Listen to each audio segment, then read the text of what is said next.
선거철인 요즘 이런 장면 많이 보셨죠? 악수하고 포옹하는 대신에 이렇게 지역구를 돌면서 방역 작업을 하는 후보들이 많은데요. 황교안 미래통합당 대표와 이낙연 민주당 국난극복위원장은 이 마스크를 쓰고 각자 핑크와 파랑 점퍼를 입은 뒤에 약통을 메고 종로 곳곳을 누비면서 이렇게 방역 작업을 나서는 모습을 공개한 바 있습니다. 나경원, 김학용 미래통합당 의원들과 또 김병욱 민주당 의원, 또 같은 당 윤현찬 후보 등 코로나19 확산으로 대면 선거 운동이 사실상 어렵게 되니까 이렇게 방역 작업을 하는 것으로 아이디어를 낸 겁니다. 그렇게 오픈된 공간에 소독제를 살포하는 방식보다는 사람들의 손이 많이 가는 이런 접촉 표면들을 락스나 알코올로 닦아주는 그런 소독이 가장 유효한 소독 방법이라고 생각을 합니다. 아쉽게도 이렇게 뿌리는 건 표면을 직접 닦는 소독 방법보다는 효과가 적다는 게 전문가들의 의견인데요. 비록 소독 효과는 적지만 홍보 효과는 뛰어난 탓에 후보들이 이 약통을 포기하기라는 쉽지 않을 것 같습니다. 정의당 비례대표 후보 1번 류호정 씨입니다. 류 후보는요, 최근 대리게임 논란에 휩싸였습니다. 지난 2014년 류 후보는 리그 오브 레전드라는 롤로 불리는 온라인 게임의 계정을 지인에게 공유해서 등급을 올리고 그 등급을 또 활용해서 게임 회사에 입사했다. 이런 의혹이 제기됐습니다. 대리게임이라는 거는요, 타인에게 계정을 맡겨서 게임상의 등급을 올리는 것으로 지난해 6월 통과된 대리게임 처벌법에 따라 현재로선 불법인데요.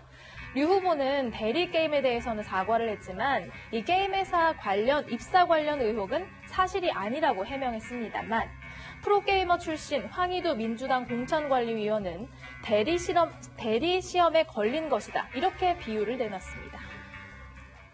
유호정 후보가 이것을 통해서 사익을 편취하거나 이득을 보지 않았다라고 하는 것, 여러 가지 이제 책임을 지고 사과를 했었기 때문에 당 공천 심사 과정에서 이런 문제가 중요할 거라고 이렇게 보지는 않았던 것 같습니다. 게임 유저들께는 이런 부분들에 대해서 사과를 정의당이 다시 한번 드리고요.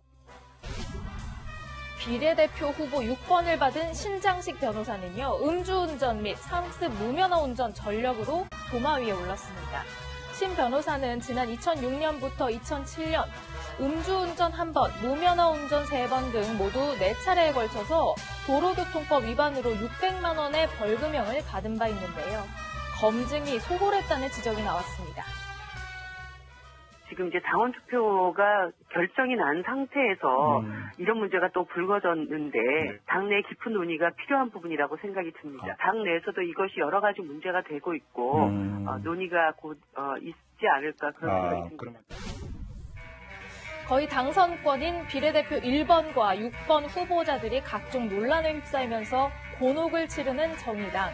하태경 미래통합당 의원은 어제 SNS를 통해 조국을 수호하더니 공정과 정의를 아예 내다 버렸느냐 이렇게 맹비난했습니다. 최근 상당을 준비 중인 여성의당이 최근 이런 광고를 올렸습니다. 이부진 호텔신라 사장을 거론하면서 딱 1억만 돌려달라, 한국 여성의 미래에 투자하라 이렇게 요구하는 내용인데요. 이부진 사장뿐 아니라 정용진 신세계 부회장, 이미경 CJ 부회장 등에게도 같은 메시지를 적었고 하단에는 계좌번호까지 적어놓았는데요. 일각에서는 정치자금법 위반 소지가 있다 이런 지적도 나왔습니다. 정치자금법에 따르면 정당의 정치자금 후원은 선관위 또는 선관위에 등록된 후원회를 통해서만 기부할 수 있게 돼 있습니다. 논란이 이니까 여성의당은 사과문을 내고 자극적 광고 표현으로 오해를 불러일으킨 점 사과드린다. 각별히 주의하겠다. 이런 입장을 밝혔습니다. 지금까지 순간포착이었습니다.